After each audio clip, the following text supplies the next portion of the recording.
Shalom, I'm Brother Yishak, and welcome to another Scripture Nugget. Today's Scripture Nugget we'll be looking at when you study and when you teach.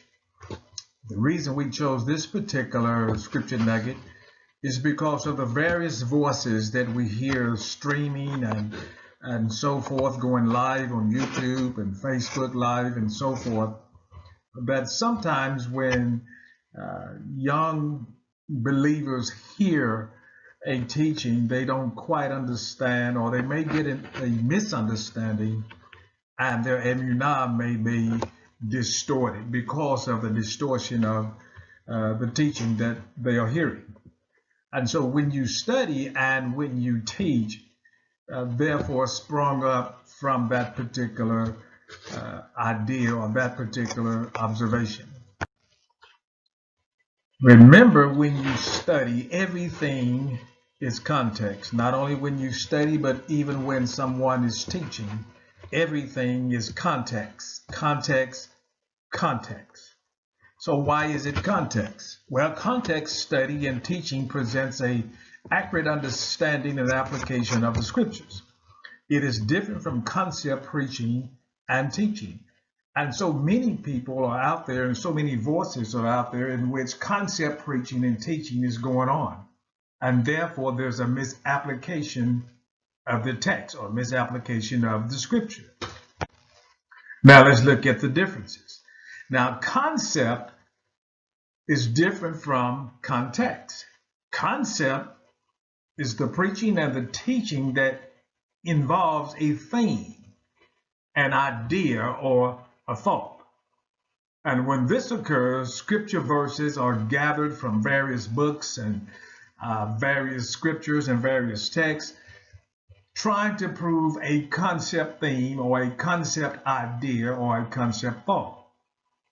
Now, the concept theme and the concept idea and the concept thought happens first. It occurs first. And then someone goes and try to gather verses and gather text to prove this concept, idea, thought, or theme. And when that happens, they begin to cherry pick and they begin to distort and misappropriate the text, and that leads to false beliefs. So in a nutshell, that is concept preaching and concept teaching. On the other hand, context, it causes the scripture to be understood in proper order and proper application. And when this occurs, the scripture verses are understood, and accurately they are understood based on the culture, based on the times, based on the language, based on the author and the people that is being addressed in that text.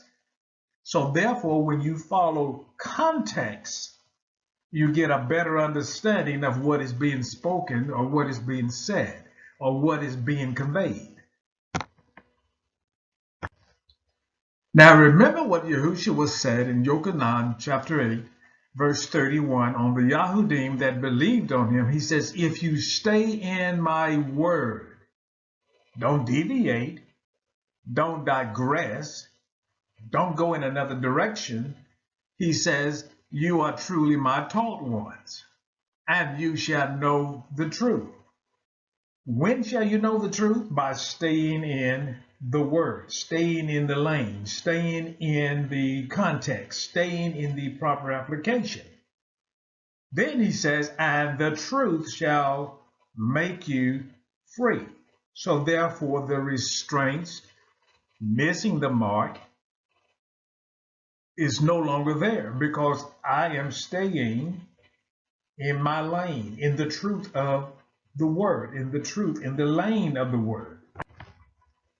Now look what Shaul says in 2 Timothy chapter 2, verse 15. He says, study to show yourself approved unto Yah, a workman that needs not to be ashamed. And I love this part right here where it says, and rightly dividing the word of truth. Rightly dividing. Because Shaul, as a Hebrew out of the tribe of Benjamin, he understood how to rightly divide. Now, let's look at that word dividing. It has a Greek number G3718 as orthoomeo, which is basically is to straight cut, that is to dissect, to expound correctly, even though it says the divine message, but it is talking about the text, the scripture, what Yahuwah is saying. So I'm rightly dividing that. I'm rightly dividing that. And it has a root number G3717. And when you have time, look that up. And then also G5114. And you'll see that it comes into right dividing.